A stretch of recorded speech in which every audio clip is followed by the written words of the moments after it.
Then Anna, what do you have video of? Florida. Do you have video of everything? You can give me a thumbs up or talk. It's up to you. Florida State. Okay. I like the nonverbal communication.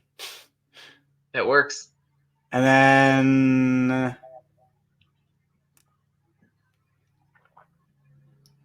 okay, and we got okay. Well, we can honestly use that for the Big Ten rule. We can use that for the Big Ten rule change, and then we can use this for the last segment. Sound good? Wow, you could be a yeah. You don't even need to talk.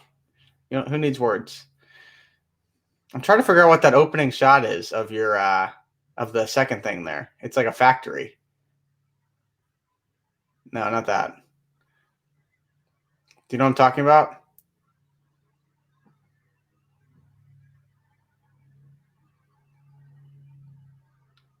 Okay. Well, it's not that, whatever. All right. We'll just we'll just go. I don't really care. I'm just curious. Okay. All right. Welcome in to the Take 3 podcast. I'm Jordan Gould. Alongside me, Drew Frey. We're both back at home, I believe, right? You're back home. Yep. Yeah. Back in Louisville. Second time in 3 weeks for me, and I'm riding this out till next semester. But you, of course, are finishing up. I mean, what's it like for you? I mean, you're ahead of the game of me by a semester. Yeah, it was weird to think that I just had my last college class this past week. I mean, I've got a paper and 2 finals. That's not necessarily ideal, but What was your last class? What was the final class? My last class was broadcast news with Ann Ryder. So right. Yeah, that was there you go. Going on. And then I had sports storytelling with Trisha Whitaker. So it's great that this last semester in particular has just been meeting a lot of people to sort of help me grow, as opposed to, just like, well, I mean, I am in like a 100 level science class just because I needed that credit. But I'm glad that that's not my last class, because I just feel like that wouldn't have been as representative of my time at IU. Yeah, I too am taking a science class on global warming next semester and the planet's future. So definitely something to get out of the way. But I mean, it should be somewhat interesting. Favorite IU memory or maybe thing that you accomplished while a student? Oh, that's a good question. I mean, I think my favorite memories, it's not necessarily something I accomplished, but it's tends to be tied to IU athletics, because that's when I was able to, feel a part of this mass group, this university, especially pre-COVID, like storming the court against Michigan State in Assembly Hall. I love the idea of, impassioned fan bases, storming a court, storming a field, that sort of thing. And that was something I always wanted to be a part of. So being able to be a part of that, I mean, just roughly a year ago, and being able to, run out on the court and celebrate just as a fan base, I think that was a ton of fun. I really enjoyed doing that. Yeah, now we just want to be able to get back into an arena or a stadium and just watch a game as a fan. It's sad to me, and I think we've talked about this before in the past, but like how I wish I knew, like I went to maybe 1 or 2, maybe max home games if I did for IU football last year. Yeah. And I don't know. I didn't. Who would have thought that would have been the last of the IU games I would go to my junior year? With so much ahead, but that's what it's kind of come out to. And it seems probably I don't see basketball amending the fan rule mid-season. They're probably just going to stick it out with no fans, I would guess, in media only and family. Yeah, that's the way I see this going. It sounds like if we want to be optimistic, we might be shooting for May or June in terms of when we're able to start getting groups back together. Obviously, I have no scientific background in this, so I'm not an expert speaking on the subject, but that's just from what I've heard and where I'm sort of setting my own timeline of what I'm hoping is going to happen. So Possibly around my 22nd birthday is when I can return into society. I know. All right, so you brought up Michigan State, okay? I'm curious, name your top 3 IU athletic events since you've been a student the last 4 years. And I'll go 2. Okay. Yeah.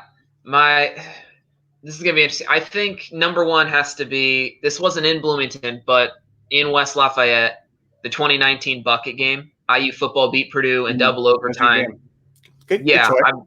Yeah, I was there, so that's why that one was so impactful for me. I was down on the field. I couldn't feel my toes by the end of that game because it was freezing and it was wet, and my hand warmers had already gotten soaked through, so they no longer were working. But by the end of the game, the Hoosiers more or less walked it off. They scored the touchdown to win. They were celebrating on the field with the bucket. It was just a mass of football players all cheering. The locker room was it was like a small like warehouse building almost off to the side. But I mean, the players were having such a good time. That was just such a fun atmosphere to be a part of. I would say the Michigan State game, Sure. Michigan State basketball would probably rank number 2 because that was when the Barstool Sports Storm Chasers showed up. Like the idea was from the start. Guys in the yellow coats, yeah. Yes, the fans were going to storm if Indiana had pulled that off, like from the start. And then that's what happened, and that's how that all worked out. And then I don't know, number 3 is tough. I've got a handful of different options I can throw out there. Obviously, I mean, I've enjoyed being able to cover, all sorts of sports, whether that be field hockey or tennis. I think one of my favorite tennis matches was when the men's tennis team beat Notre Dame in January, this past January. And that was another sort of walk-off situation where the team just rushed the court immediately after that last point. So that was a lot of fun. See, this is a weird one that I'll throw at you, sort of as an honorable mention, I guess, would be IU versus Penn State. I was at the 2019 game in Beaver Stadium, but I'm thinking 2018. IU lost, and it wasn't necessarily all that close. Mm-hmm. And that was just another game where I think, the Penn State was out to an early lead, or they were winning late in the game, and most fans had just gone home because it was another game where it was freezing and no one was happy. But the last 10 minutes of the game, the Hoosiers went from being out of it to actually putting together a final drive to try and compete. And I wouldn't say the game overall was necessarily the most fun part. It was just the fact that the 50 fans left in the student section by the end of that game just had a new sense of life. Even though we knew that was going nowhere, it was just something to rally upon.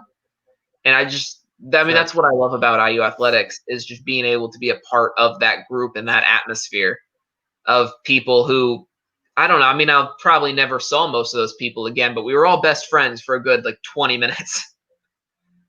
Yeah, I would go with so I'd say 3. 1, I think number 1's got to be IU Penn State football 2020 this year. Unbelievable. I mean, that was a program building and changing win. And the call to go for 2 the whole way. I was thinking, Tom Allen. I was watching. Were you over at my apartment? I don't know. I don't remember. We were watching that one together. Yeah, I was like, Tom Allen, if they score here, they got to go for 2, right? And sure enough, he said after the game, it was, if we on that drive, I decided if we score it, we're going for it. Got the win, the shirt, the tip, just the tip, everything. It's awesome. Who cares what Penn State and how their season's gone this year? The win in the moment was special. 1-point win. I'd go with number 2. I'd probably go soccer, men's soccer. IU, when they played Michigan State and a chance to get to the College Cup was on the line. It was PK. Yeah. I think it was our freshman year, 2017. Right. I remember they were undefeated that season leading in to the national championship game against Stanford. And then they lost ultimately in overtime, extra time. But that was a cool game. That was a thrilling game against Michigan State. Always a good program there. And that was fun. That was my first kind of taste of men's soccer, and I know you have, and so as I, have been involved with the program with Student U and whatever else over the years. So yeah, we've gotten a taste of following them. So I'd go with that at 2. Trying to think if there's a basketball win that comes to mind. I mean, the women, I didn't watch the game, but that beating South Carolina last year, the number 1 team in the country, that was a pretty big win for that program. Definitely. But I wasn't. It was during Thanksgiving or something like that, I remember. So I wasn't watching it, or during that break in 2019. Trying to think of baseball. Baseball going to the regional in Louisville? I was at that. That was pretty cool. I got to see Indiana and Louisville in the same regional. Granted, Indiana lost to, oh gosh, I'm trying to think of Was it Illinois State, I believe? What? Was it Illinois State? Illinois State. I was like, Kennesaw State doesn't sound right. Illinois State, yes. That's my parents' alma mater, actually. Yes. So it was really funny to see Indiana, Illinois State, and Louisville all competing in the same. That was pretty cool. Yeah. Actually, I'm going to go with, for the third one, I'm going to go Indiana and Louisville when they played in men's basketball in Assembly Hall. Yeah. That was cool for me. I mean, the game itself, it was a good game. It was close. Christian Cunningham hit a half-court shot at the end of the game that they were down 4, I believe. Right. So it was just like a spread. But I was like, oh, my God. Could you imagine if like the game were tied or that was for a tie? Right. But I would say that's in my top 3 as well, just because I grew up a U of L fan, still am, and IU, so it was kind of nice for both of my teams to play each other. Right. Yeah, that's definitely a good one where you get to see that sort of intersection there. Yeah. So I'd go with that. But hopefully, as far as men's basketball goes, there's a little more. Sadly we don't have any NCAA tournament memories. Right. We'll get into that. Actually, that's a good segue because our first topic here, Big Ten ACC Challenge, Indiana and Florida State matched up on Wednesday earlier this week. It was a nail biter all the way down to the finish. Went to overtime. Actually, you see the highlights here. Indiana up 2. It was really all back and forth.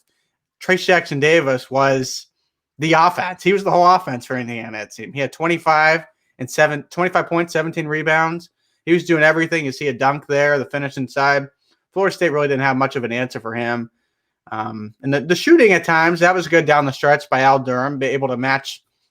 I think it might have been Walker on the other end making a big shot for Florida State. But, yeah, it was back and forth, and it was a defensive grind really all the way to the finish. Yeah, that's one of the things that I've enjoyed seeing Indiana grow in this early season and a little bit last year's on the defensive end.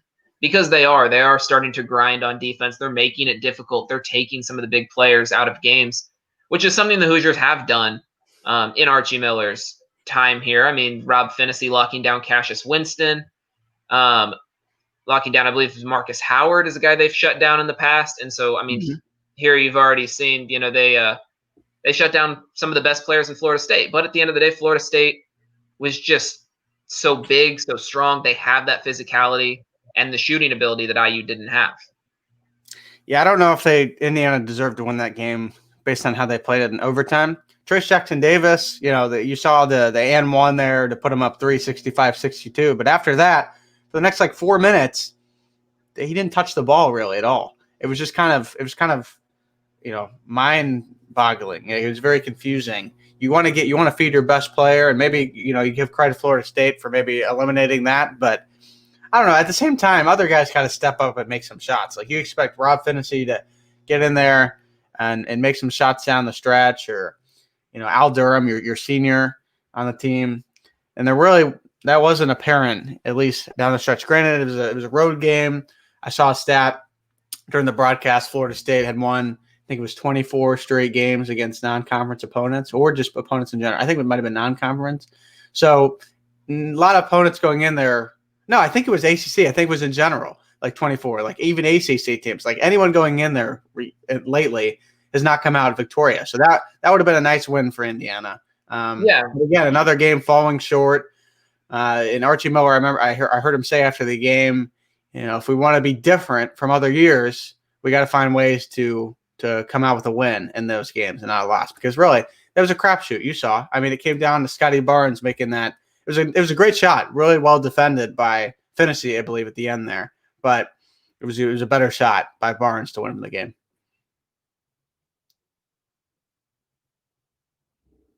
Oh. Don't know. We might have lost Drew here. He's a little frozen, or he's just thinking, or he's thinking really hard about what he's about to say. I don't know. While Drew gets maybe the internet connection here figured out. Yeah, Indiana 3-2 on the season. Oh, well, looks like Drew's back. There we go. Yeah, I don't know what happened there, but okay. All right. Yep, I'm still on here. All right. So yeah. So I know we left off there with down the stretch didn't play well. But defense was good, but if Archie Miller wants to find ways to make it different from last season, he said after the game they got to find ways to win these close games, not lose them.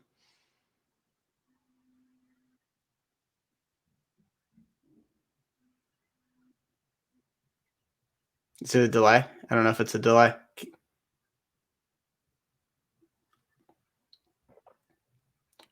Yeah, exactly. And that's been one of the big talking points of IU for a while is finding ways to really step up when they need to. Yeah. That was Drew. I don't know if you're aware, but that was like a 15-second delay from when I talked to when you answered. I think I'm back. I don't know if this. No, I think you're back. I don't know. The internet's like iffy, but I don't know. Anna and I were laughing. We're like, wait, like that was a lot. Either he really, like no shame in thinking really hard about that answer, but I was. I had to sit there and think about that one for a while. But yeah, I mean, that's something that IU basketball has had an issue and difficulty with for a while is just stepping up in those big moments. And we've seen this is a Hoosier team that can compete with some of the best in the nation.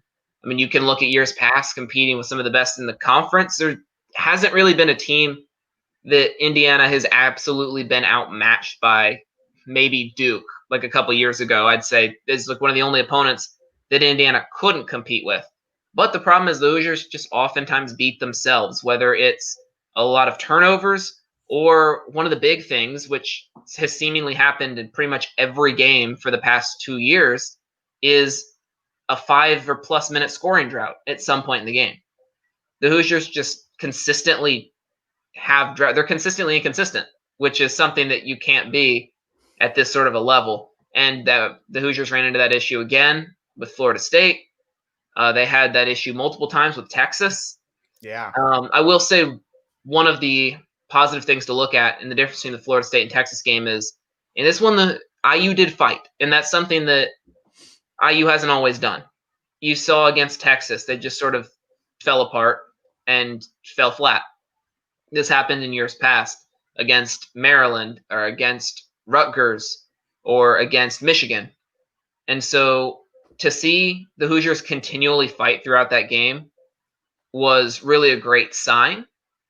At the end of the day, it's unfortunate to look at it as a loss, and Indiana's now 3-2. But at the same time, I think I saw that was Florida State's 10th consecutive overtime win. So Florida State is one of those teams that steps up when it matters the most. And Indiana hasn't shown that they are that yet. Yeah. And, something that caught my eye from that specific game, the rebounding. It seemed like, especially down the stretch, they just absolutely were just out rebound. I mean, you saw before it went to overtime, Florida State had 3 or 4 chances on the final possession there to win. And, credit to Indiana's defense for making a stand. But, our Armand Franklin, it was controversial. Should he have gotten granted that timeout or not? He was falling out of bounds. So I could see how the official can make that call in real time. It's tough. But yeah, no, rebounding, you gotta win these 50-50 balls. But again, I think that shows too that could be an issue for Indiana this year. I mean, going into the season, a lot of people are thinking Archie Miller's best lineup is playing small, where you have Race Thompson at the 4, Trace Jackson Davis at the 5, playing a 3-guard lineup with Durham and Fennessy, and it's been Armand Franklin. I think Trey Galloway got to start at one point. It's been a mix. So it's about, are you going to be able to? I mean, Trace Jackson Davis had 17 rebounds. I mean, you saw. And it wasn't enough. No one else was really doing much, even the scoring too. 25 from Davis, and they had 69 or 67 total points. So, like 40 plus from everyone else. That's not going to cut it. Yeah, not going to cut it. And that, to me, that makes me think maybe will we see Joey Brunk get some action at some point? That's where I saw maybe a guy like Brunk coming in would actually help. Not necessarily offensively. I don't think he would add much to what they have. But rebounding, he's a big body, and you get Trace Jackson Davis some help, perhaps. Yeah, exactly. And I mean, a player that I have seen start to step up, who I'm encouraged by, is Armand Franklin. Both offensively, defensively. He's done a little bit of everything. He's sort of learning from Rob Finney and is a very good defensive guy. But I think with that Armand Franklin has been rebounding a lot for a guard. And I'm really impressed by it. I'm really encouraged by it. But also, when Armand Franklin's responsible for that many of your team's rebounds, who was essentially a backup point guard last year and is now just playing in the 2 spot for the sake of the lineup, like I think it's encouraging to see him dropping or picking up like 7 boards in a game like Florida State, but he shouldn't be relied on as the team's second leading rebounder behind your center. Yeah, I agree. Yeah, it's something that, it's like it's like a Russell Westbrook stat line, because Westbrook, the guard he's a very good rebounder. Maybe you wouldn't think of it because he's obviously not the biggest guy on the court at the time he's out there, but he's physical. He gets inside, and Armand Franklin is been able to do that. So you give him credit. He's been the hustle guy for Indiana this year. I feel like Franklin. In the past we've seen it was Zach McRoberts for a couple of years when he was here. Last year, I don't know. Devontae Green was hustler. He was, I thought, but I'm trying to think of someone else. I think Armand is a little more controlled hustle than Devontae was. Yeah.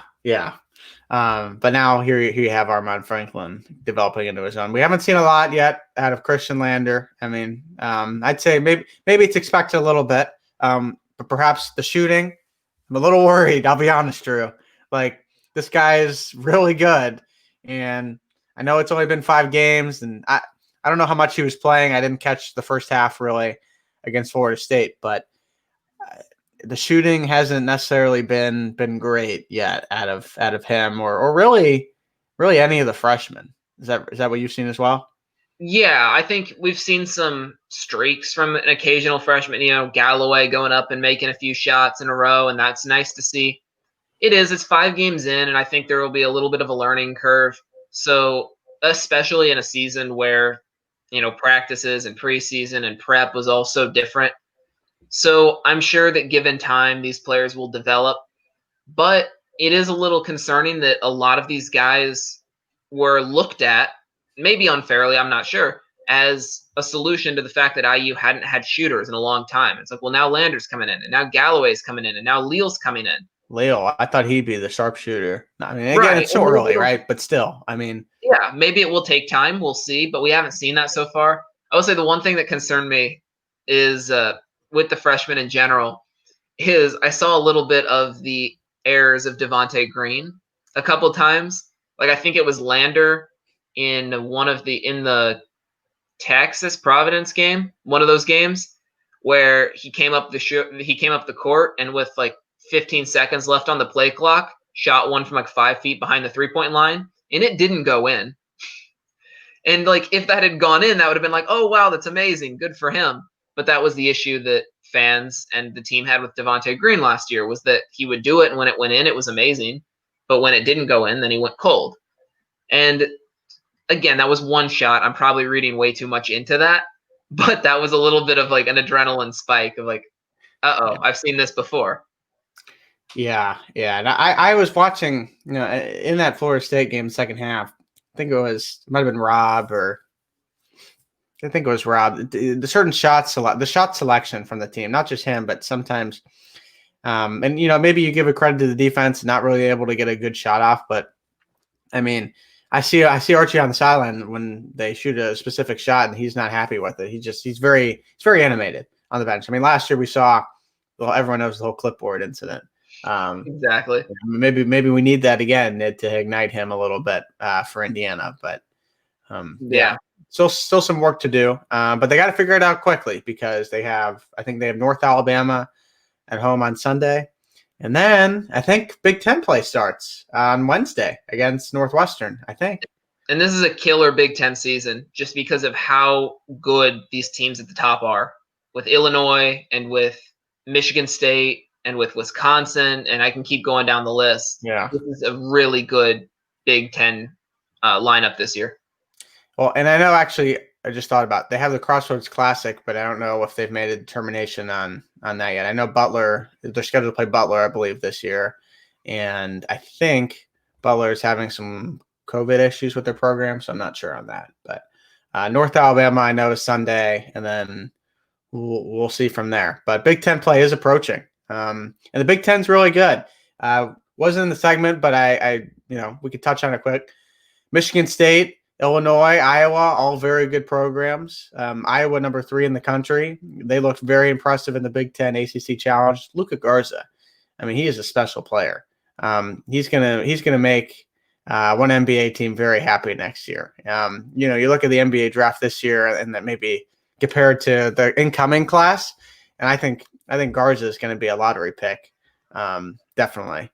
And then you look at Illinois with Ao Dosunmu. I believe that's how you say it. I could be butchering his name, but he's very good. Kofi Cockburn, I believe, he's very good. And I love Jordan Bohannon. I've always been a Bohannon guy, and he's back last year. Iowa's very fun to watch. I think they're my favorite. I think behind U of L and Indiana, I think Iowa is the team I'm rooting for this year. They're fun. They just score the ball at an unreal rate. They're so good. They have Wieskamp and Bohannon and Garza. They're good. Yeah, and that's one of the things with the Big Ten being so heavy up top is because some of these guys that realistically could have and maybe should have been drafted last year decided to come back. I'm looking at Garza. I mean, how often do you have, what is he? I think a first-team All-American who just came back for another year because he could and he wanted to. And yeah, Dosunmu. I struggle with his name too, but Kofi Cockburn as well. Up there with Iowa, Brad Davison had a pretty good game for Wisconsin the other night.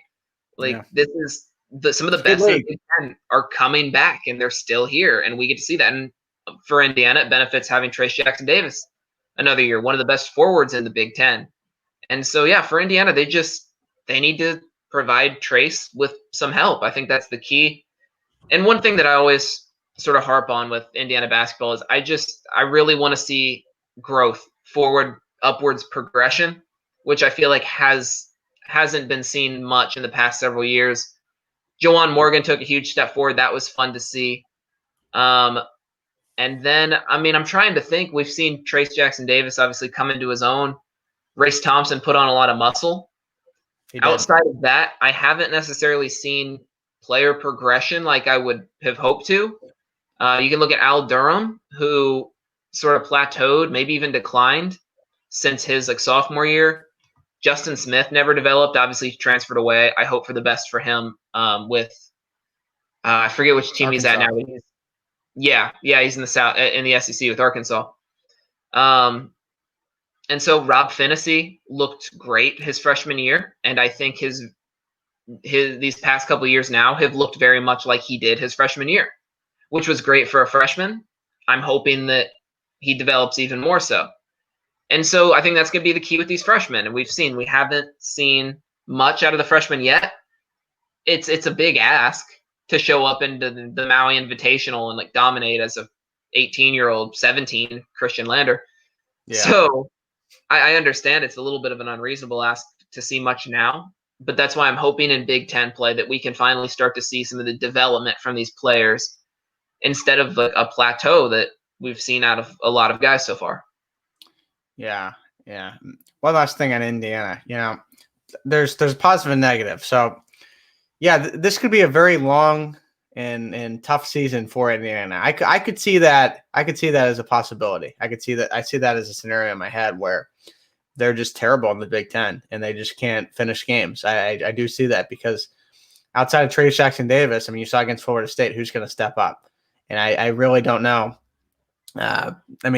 Last year at least they had a streaky Devontae Green that could sometimes help you, but now he's gone, and I don't know. If you're relying on Rob Finney to be your second best scorer every night, I don't know where that gets you. You need help from Al Durham. You need help from other guys, even off the bench. A Jerome Hunter. Let's see what he can do. Just give us a little spark off the bench, right? Or Indiana. Easy potential too. Yeah. So I will say, Yeah, I do see that as a possibility. But also, on the flip side, the Big Ten is very good, Drew. They have Illinois, and they have Michigan State, and Wisconsin, and Iowa, and Ohio State. And there's all these programs that Indiana's going to have a chance to play and beat. And those will all be, key wins for them. So, and Rutgers is very good as well. So there's going to be, there's a lot of potential to be great. But also, there's a lot of teams that I look at matching up against Indiana, and I don't know how it's going to go. I mean, 3-2, with one of your wins coming against Tennessee Tech. So you have four games against Power 5 opponents, and you're 500. Well, actually, I take that back because they did beat their first game was against Davidson. No, the Providence. Providence. So they're not Power 5, but Big East. So Big East is it's a basketball conference. So exactly. Yeah, work to do for sure. But definitely. Let's segue from college basketball to college football. Specifically, we'll look at the Big Ten here. A lot of news went down this week, and a lot for Indiana and its counterpart Ohio State in the Big Ten East. Yeah. Both games getting canceled. Ohio State, Michigan, the game supposed to be tomorrow at noon. That game's off. Michigan has rising COVID concerns within their program. And then Indiana and Purdue both mutually agreed to cancel the Old Oak and Bucket game. That was scheduled to kick off at 3:30 tomorrow on Big Ten Network. So that game will not be happening as well. So that leaves Indiana at 6-1 in conference play and on the season, and Ohio State at 5-0. Of course, the rule before the season started that the Big Ten agreed to is that the Big Ten said you got to play 6-game minimum to qualify for the Big Ten championship. Wisconsin, right? That Wisconsin wouldn't qualify. They're 2-2. They played 4 games. And so it'll be Northwestern out of the Big Ten West at 5-1, I believe, is their record at the moment. And they do play. Did they play tomorrow, Northwestern, or did their game get canceled? I believe they're still set to play. Yeah, I think they were supposed to play Minnesota last week. That game got waived off. Pretty early on. Yeah, whatever it is, Northwestern has qualified and clinched their spot in the Big Ten championship. So it'll be Ohio State and Northwestern playing for the Northwestern will play Illinois tomorrow. Okay, there you go. The Illinois rivalry. So very interesting stuff. So Ohio State gets in to the Big Ten championship after rule reversal. And kind of leaves Indiana out to dry. I mean, they've played the 7 games this year. Granted, they did not beat Ohio State. You look at it head to head. So I don't have the issue with Ohio State getting into the game. I guess the argument for Indiana fans is, hey, you Big Ten, you made this rule, and now you're saying, we're going to change the rule. I think Indiana and its fan base could be rightfully upset. Do you see this as a legitimate case that Indiana, should be playing in the Big Ten championship? Yeah, I think it's fair for Indiana fans to be upset because, as you mentioned, it was a legitimate rule change the week of.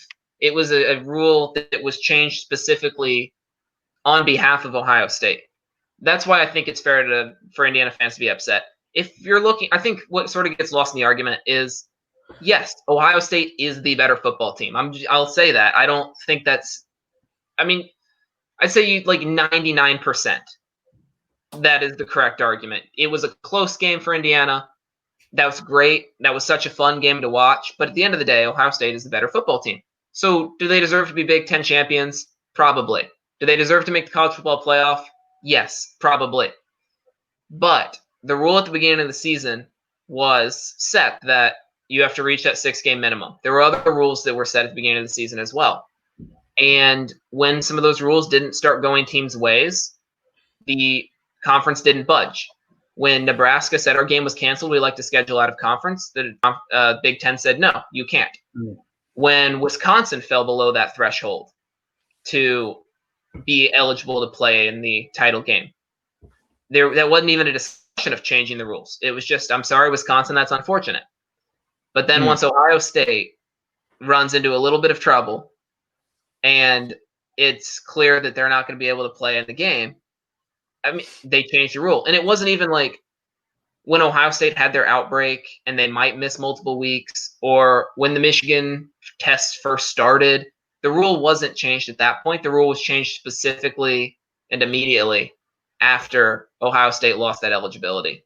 So what that says, it's not saying that this isn't a debate over who's the better football team, who's more deserving. Yes, Ohio State beat Indiana head-to-head, and that's not an argument. Ohio State won that game. They showed that they were better than Indiana.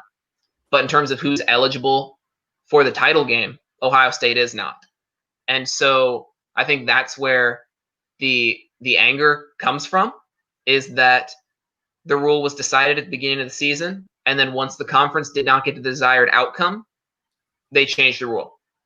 And it wasn't even projecting that they weren't going to get their desired outcome. It was immediately when they got that undesired outcome that they changed the rule. So I think Indiana fans have the right to be upset. I think a lot of Ohio State fans who are upset with Indiana fans for being upset, it's a big vicious cycle. I think a lot of what's being missed, especially on a national scale, is how important this was to Indiana fans. For Ohio State fans, it's another Big Ten title. Good for them. Like they've had that. This is the first time, I think the second time ever, that Indiana would have had a chance to compete for a Big Ten title or be crowned the Big Ten champions. I think they were split co-Big Ten champs once, before any of us were born. So this would have meant a lot more to the fan base. Does that mean that Indiana's a more deserving team? Not necessarily, because yes, they did lose. But in terms of eligibility and requirements, I do think Indiana should be there because they met the rules. They met that threshold that Ohio State didn't. And I think I saw someone brought up an argument comparing it to baseball. And so just to put names to it, if Juan Soto hits 400 in a season, but he falls 10 at-bats shy of being eligible for a batting title, and then Tim Anderson hits 350 but reaches that threshold, Tim Anderson won the batting title. That doesn't mean Tim Anderson is necessarily the better player. Juan Soto is still the better player. And Juan Soto is still eligible for MVP, as Ohio State should still be eligible for the college football playoffs. But if Juan Soto did not meet that threshold, then you cannot, in good faith, name him the batting champion, because statistically he is not. Even if you say, well, Soto fell 10 outs shy of the title, let's add 10 outs to his average, and he would still have a better average than Tim Anderson. That may be true. And that may mean that he was a better hitter this season. That doesn't mean that he's eligible. So in that circumstance, you wouldn't change the rules. The reason that the Big Ten is changing the rules is because they want to further boost Ohio State's resume, I believe. And I guess having that name, the idea that, they're the Big Ten champions, boosts their resume in the College Football Playoff Committee's eyes, whether that's fair or not. I guess that's how that looks. But another argument you can make is the difference between playing in the title game and playing in the second place game is Northwestern to Iowa, who the College Football Committee has ranked 2 or 3 spots apart from each other. So it shouldn't make that much of a difference in the committee's eyes. I think the committee's already made their decision.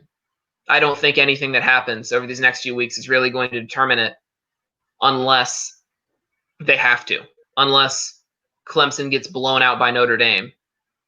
I think other than that, the committee's already decided it. So my long-winded rant that I'm concluding now, it's my way of saying, to sum up what I've said, college football is not in a great spot in terms of parity and in terms of how much your results matter versus the eye test. I was watching SportsCenter. They kept talking about the eye test. And that's what it comes down to. And Indiana is a school that just didn't meet the eye test and won't meet the eye test unless the Hoosiers continue the success for the next 5 years. And that's unfortunate. That's the way it goes. I think Indiana fans have the right to be upset because they did everything that the Big Ten asked of them to do to meet eligibility requirements. and it was changed for them at the end of the day. But at the same time, I think the important thing is to take a step back and look at this season. This is an absolutely incredible season the Hoosiers put up. One loss in the Big Ten East, defeated Michigan, Michigan State, and Penn State. Say what you will about their records now. The Hoosiers won those games. And in the AP and coaches poll, which are polls written by writing experts and the coaches of the nation, Indiana's a top 10 program. And the fact that I'm able to sit here and be upset that Indiana isn't in the Big Ten title game is absurd. So I'm just gonna be happy with that. Like I need to sit back, take some perspective. That's amazing. What Tom Allen and the Hoosiers have done is incredible, and I hopefully we'll see that success in the future. But I mean, yeah, you mentioned earlier at the show, you and I were together watching that IU Penn State game, and even after that win, how excited and how pumped up I was. Nowhere in the back of my mind was I thinking that I'm going to be sitting here right now telling you why Indiana should be in the Big Ten title game. Like, are you kidding me? So, yes, I think Indiana definitely got the short end of the stick.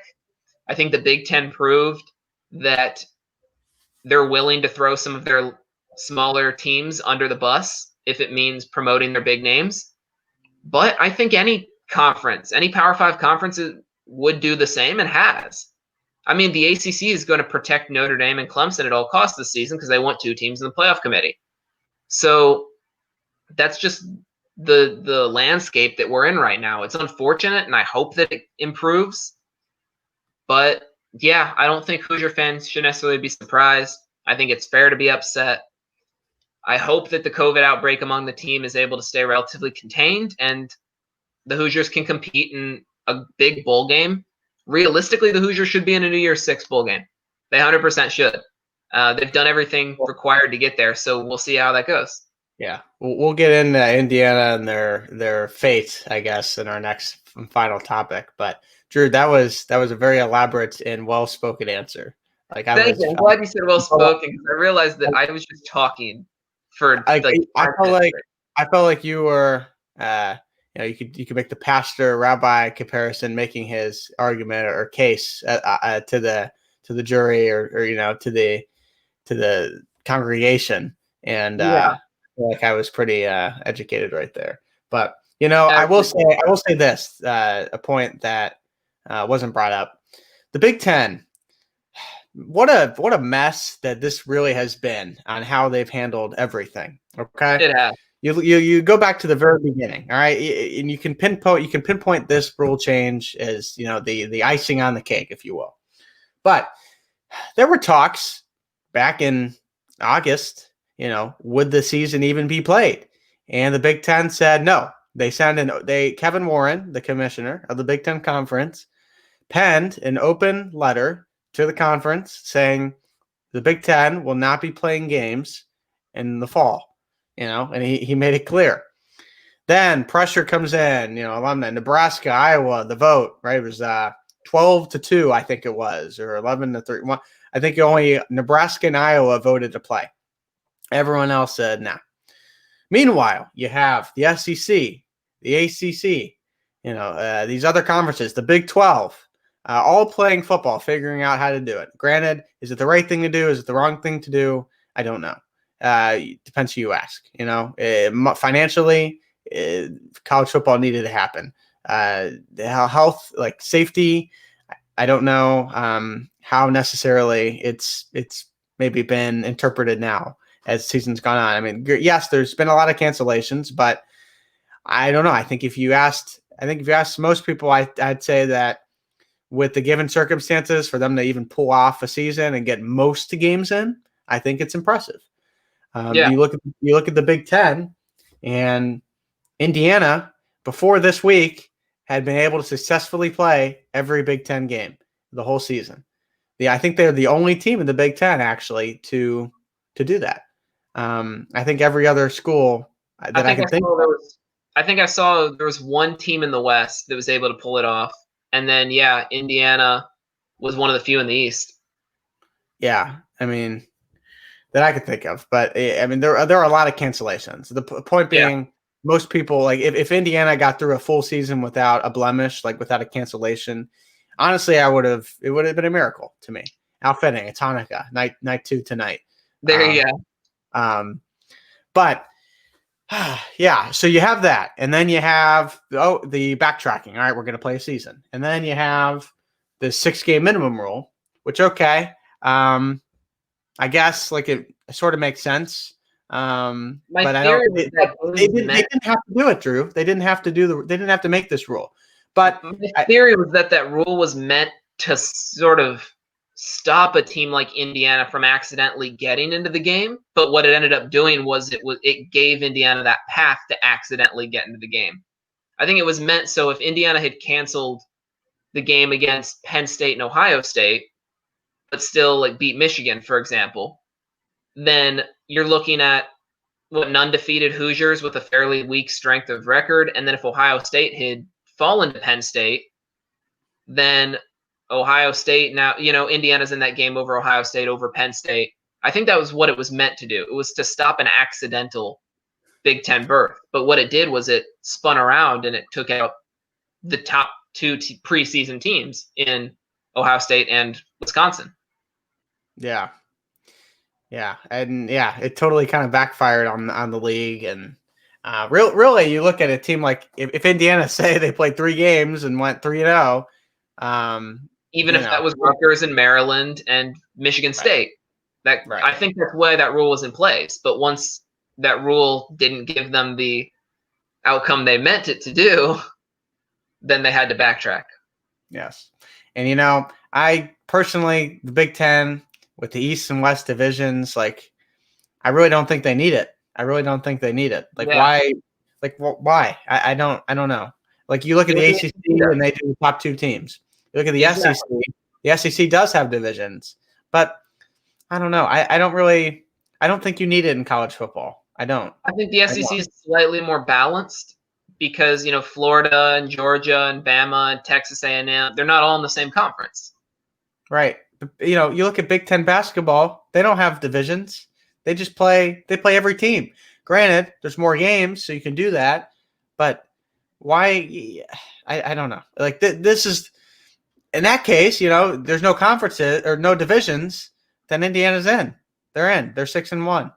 They're the second best team in the Big Ten. Northwestern is 5-1, so they maybe figure it out by head-to-head. But then you look at that, they both play Michigan State. Michigan State beat Northwestern. Indiana beat Michigan State. So there you go. By that logic, Indiana has the upper hand. But of course, that's not happening. That's not where we're at. And Indiana, we don't know what their next game will be. They don't play this weekend. The Big Ten said before the season started that the number 3 team in the West would play the number 3 team in the East, and so on, so that you match it up based on rankings within the division in the conference. But who knows? Who knows what's going to happen now? Because like you said, there's been cancellation. So how are you really going to match a team up? And will Indiana really play a team like a Wisconsin 2 in a row? And that's what it'd be. There would literally be 2 games in a row because Purdue got canceled. So that would be their second game in a row. I don't know what's going to happen. But yeah, that's the Big Ten.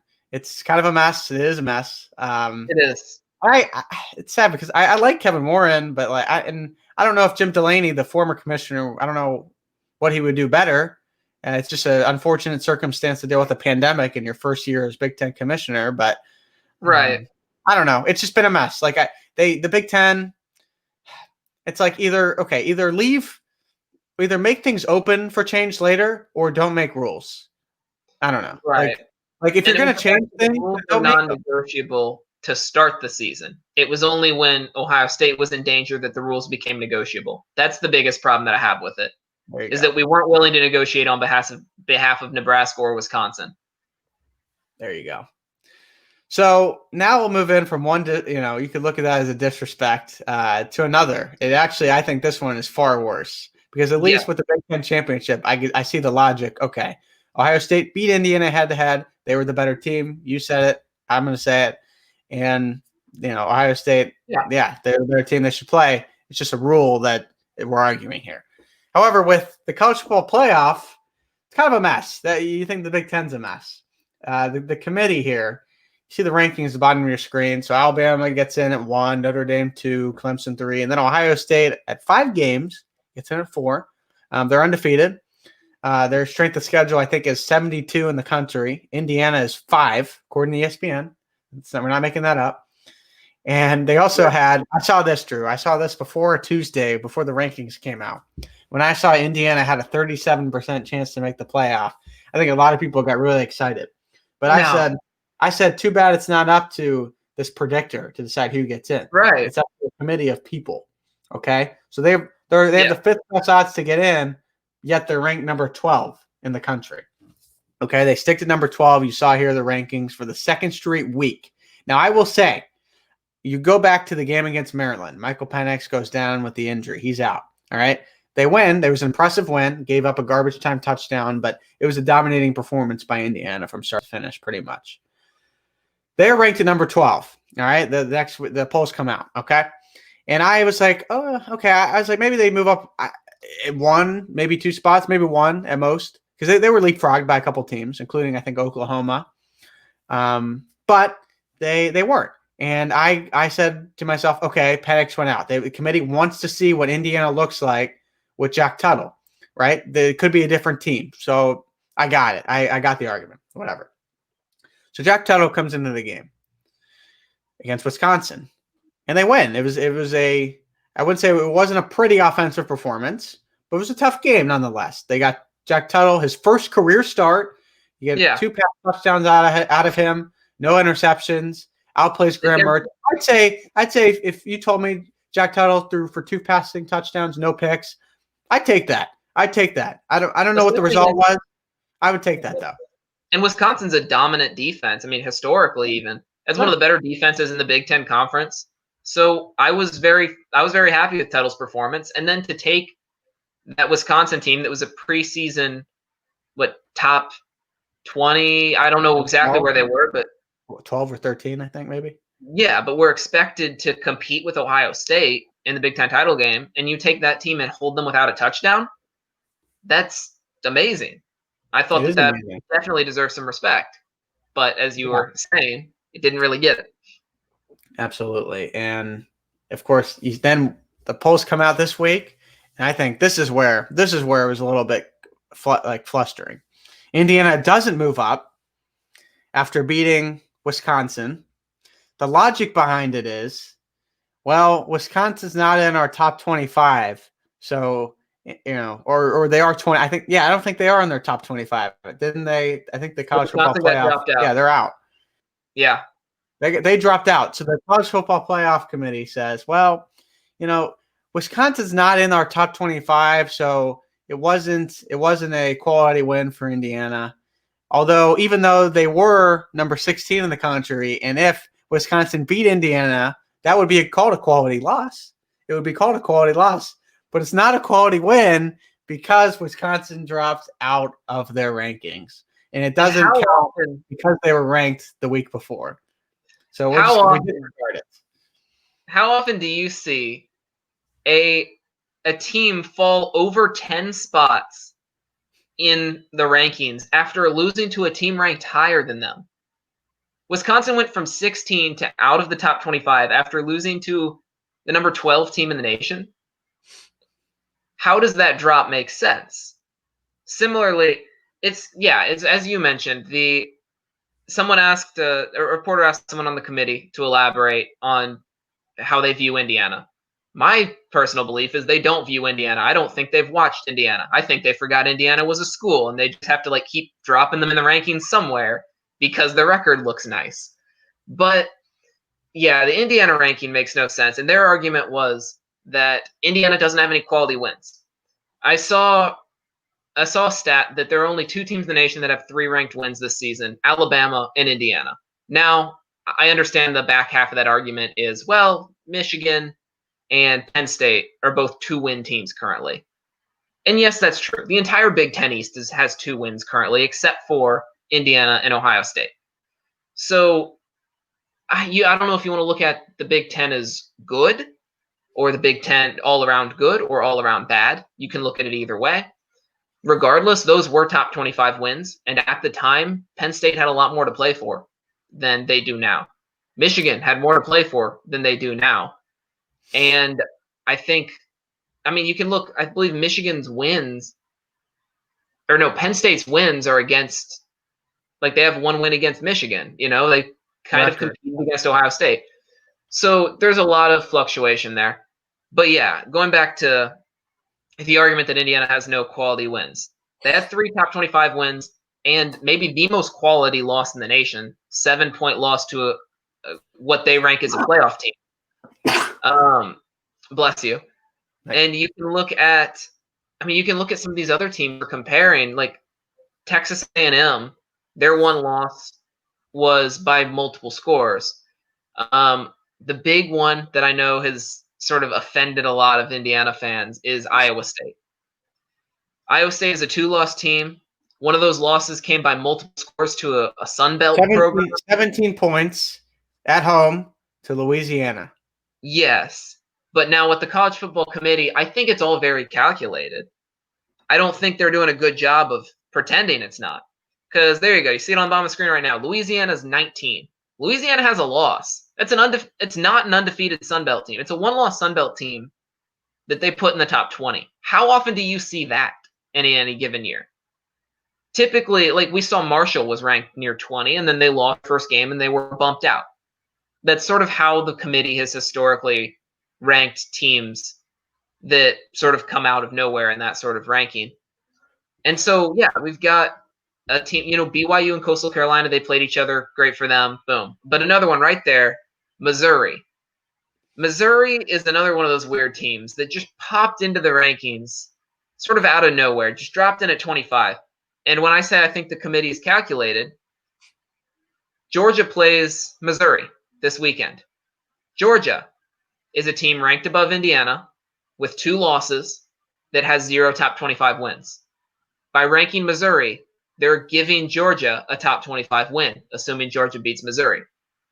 On the other side, Indiana beat a top 25 team, beat a top 20 team, and they dropped that top 20 team out of the rankings to now argue that Indiana has no current top 25 wins. Yes. They keep Louisiana high so that Iowa State looks like a better team. They keep Missouri relevant so that Georgia looks like a better team. But they drop all of Indiana's opponents. I think it is very calculated because they know that Georgia is going to get them money. They know that Iowa State and Oklahoma, both being ranked in the top 15, right? Iowa State's number 7. Oklahoma's number, is that be 11? Yeah. Those two are going to play in the Big 12 championship. By ranking those two teams that high, that game is now relevant. The Big 12 does not have any undefeated teams. The Big 12 doesn't even have any one-loss teams left. The Big 12 does not deserve a spot in the college football playoffs. But by putting Iowa State and Oklahoma that high, it gives them relevance. And it essentially gives them that viewership and that money. Indiana is no longer relevant to the committee because they can't make the committee any money. So I will say this is the other argument here. Indiana, all their wins this year, they haven't beat a team with a winning record, okay? But, now I'll get to the but here, but you play Penn State, obviously 2 wins. You play Rutgers, they're not over 500. Michigan, they're not over 500. You play Ohio State, well, they're 5-0, but you didn't win it, so it doesn't count. But you play Wisconsin, and then the week before Maryland, and Wisconsin is 500, so they're not a winning team. But okay, the argument is when all these Big Ten schools are playing each other, this is going to happen. It's like a round robin. You don't have a thing called 4 non-conference games or 3 non-conference games to pad your win total. Okay, so Exactly. that argument this year to me is a little bit I don't know. It's kind of like nullified in my opinion. Granted, I don't think Michigan and Penn State are that great this year, but I don't think Rutgers is that bad. I think Rutgers is decent. They played a lot of good close games. I think they're tough. Maryland, I don't think they're bad. I think they'd have a winning record too if they played more games. Same thing with Wisconsin. I think they would too. So, yeah. But maybe the committee's like, oh, you don't credit them just because you look at them. Oh, well, Wisconsin's 2-2, and they played 4 games. Or Wisconsin would have been 3-1 if they had beaten Indiana. Indiana stopped Wisconsin from being a 3-1 team. And I'm going to say it, Wisconsin would probably be a top 10 team if they beat Indiana. Okay? They would probably be a top 10 team or pretty close to it. Wisconsin would jump. Wisconsin's a brand name. Wisconsin's a brand. And that brings me to my final argument here. Brand name football. Alabama, Notre Dame, Clemson, Ohio State. I would take Texas A&M, but I'd take Florida, and then I'd take Georgia. Georgia, who their even 2 losses, I believe, were blowouts. I think they got blown out in both of their losses. Yeah. Could be mistaken, and you mentioned Iowa State losing to a Sun Belt school by 17 points at home. How do you justify it? Cincinnati. By ranking that I don't know. I don't know what I think of Cincinnati. They are undefeated. You got to give them credit for that. You know what? I give credit to the number 13 right there, Coastal Carolina. Okay, their game gets canceled. So what do? And what does BYU do at undefeated as well? Well, they go out and schedule each other. Okay, because they know that they need BYU. The argument has been all season long. Oh, you're good, you're great, but guess what? You haven't played anyone. All right. And BYU fans, I'm sure the team, the athletic director, anytime we'll play you anytime, anywhere. Okay, well, they did. They played at Coastal Carolina and they lost. So now, shut up, right? Shut up, BYU. You lost. You had your chance, in my opinion. But good for Coastal Carolina. Okay, this is the game here where I think they proved something. I don't think anyone really picked Coastal Carolina to win that game. I don't think anyone did. I know Dustin Johnson did on College Game Day because he went to Coastal Carolina, but no one else picked him. Everyone picked BYU to win that game. So I think they deserve some respect there. The same way that a team like in Indiana should be getting that respect. I mean, it is disrespect to not move up at all. I mean, it's something that you mentioned earlier that applies to both Indiana and Coastal Carolina now. I don't know if you said schedule or record, but I believe it's the strength of record that Indiana is like top 5, Coastal Carolina's top 5 or top 10. Like these are stats to measure how strong of a season you have put up and how your record is. And the committee has shown that statistics don't mean anything in lieu of the eye test, in favor of the eye test. And the eye test, I don't think is even necessarily of what do you see on the field. I think it is what do you see when you look at those letters on your screen. And when they see GEORGIA, that is the eye test they're looking for. Yes. And you look at Northwestern, okay, at 14. I don't necessarily think they should be this high. They lost to a team they lost to a team in Michigan State that Indiana beat 24-0. A team that Ohio State beat 52-10 or something ridiculous, okay? They lost to that team. They beat Wisconsin, right? But when they beat Wisconsin, they jumped much further than Indiana did. Indiana didn't move. They didn't jump. So Northwestern gets credit for a win against Wisconsin. They get the credit. They get the respect by moving up in the college football playoff rankings. They get rewarded for that. Meanwhile, Indiana on the road wins 14-6 and doesn't get credit. Doesn't even move up. Northwestern and Indiana are 2 spots apart in the committee rankings, and Northwestern has a win over Wisconsin and a loss to Michigan State. Indiana has a win over Wisconsin, a win over Michigan State, and a close loss to Ohio State. And that only separates them by 1 team. Iowa beat a 2-win Illinois team and moved up 2 spots. Okay. Wisconsin beat the number 16 ranked Wisconsin team. Granted, also 2 wins, but they only played 3 games going into it, and they didn't move up. I don't understand. This. And I guess our final point here on this whole deal, you brought up, I want to bring it back, the New Year's Six conversation. Because Indiana at the moment is not projected to play a New Year's Six bowl. Scott Dolson, the athletic director, said, we're disappointed. While we're disappointed in the Big Ten decision here with the Big Ten championship game, we fully, we're confident that we will, get an invitation to play in a New Year's Six bowl. And I hope that's the case because at the moment it's not. What I see is that, look, you brought up Oklahoma and Iowa State. Because they're both ranked higher than Indiana now that game becomes relevant. It has to. Yeah. And one of those teams is going to win that game. And one of those teams, which means will receive an invitation to play in the New Year's Six Bowl.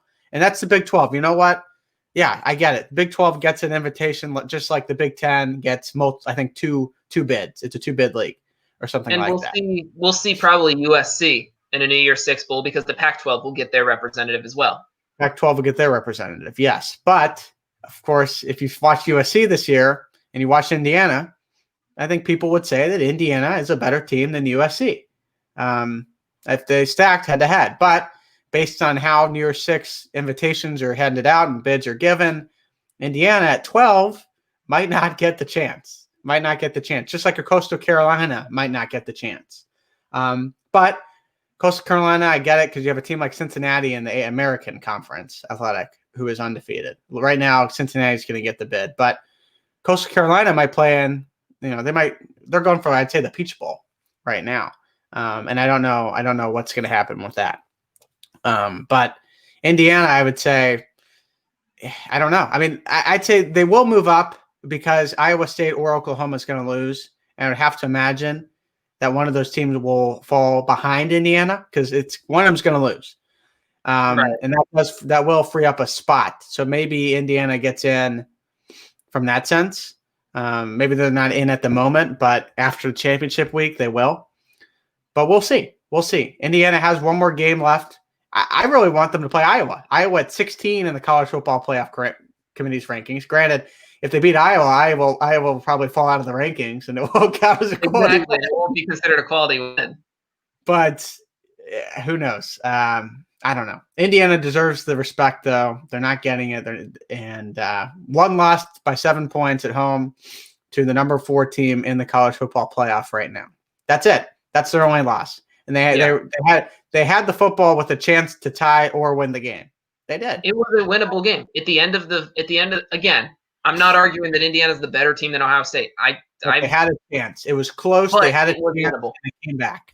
Yeah. At the end of the first half, there was like a 24-point swing based on like 2 plays, like a fumble and the fourth down conversion, something like that. Those 2 plays swung the game in a 24-point direction. Ohio State got those. They deserved those. They earned them on the field, 100%. They won that game. But Indiana showed that they can compete with Ohio State. And if you're going to punish Indiana for the rest of the Big Ten, then why not punish Ohio State? I don't think you should. I don't think Ohio State should be punished. But my argument is they're not being punished, so neither should Indiana. Yes. I feel like we could go on and on about Indiana football. But 100%. there's still time for them to – looks like they'll get another game. It'll be a bowl plus the 9th, which is really going to be the 7th game, I guess, if they played a full schedule. Or the 8th game rather. No, the 9th. It would be the 9th game. They are 6-1, so this would have been their 8th. So, yeah, it looks like they will get that game plus a bowl game. So we'll see. We'll see what happens, but assuming that certainly a chance to go in. Yeah, I will say healthy. If Indiana wins out this year, including their bowl game, and they go 8-1, they'll be a top 10 team by the end of the season in the college football playoff ranking. I have to imagine that they're going to be at least 10 if they win 2 more games. I think that'll happen, but that's yet to be seen. So we'll keep an eye on that. But and this is a circumstance. Yeah, this is a circumstance where the country keeps asking Indiana to continue to prove itself. And so far, the Hoosiers have done that with the loss to Ohio State. But I think even competing, I mean, they covered a 21-point spread. So a 7-point loss, I think, is proving yourself in that case. So Indiana 7-0 against the spread this year. That's why, every game. Yeah.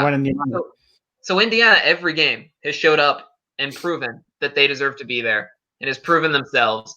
And you know what? If it takes a little longer, so be it. The Hoosiers just need to keep doing that. So prove themselves in this bowl game. And then next year, if the Hoosiers need to keep proving that it wasn't just a fluke, then do that. And I'm confident that they're able to. They will have a chance. They will have a chance. And they get a non-conference schedule next season that includes Cincinnati. You see, is the number 8 team in the college football playoff ranking. That'd be a nice win. Anyways, Drew, that was a lot of fun, dude. Lots of fun, lots of passion. But like you said, you're graduating. I'm curious what's your next move, and any updates on your job front? Yeah, I'm in the middle of my job search right now, so it's been sort of a chaotic process because it's not something that I'm used to. Obviously, I'm sort of just feeling it out as I go. But I'm hopeful, and I'm looking forward to the future. And I think that this is just it's gonna help me grow, and hopefully this time next year I'm on to bigger, better things. I don't know. That's super generic, but that's what I'm going for right now. I know. Yeah. So we'll see. We'll see where you go, but something soon though. It'll work out. And then yeah, when I see you, I mean, I know that. I mean, for people watching, I mean, Drew and I have known each other for such a long time. So it's kind of crazy seeing you go out and get something, and then it's me following you. I'd be like, wow, that's it's happening, and here we are.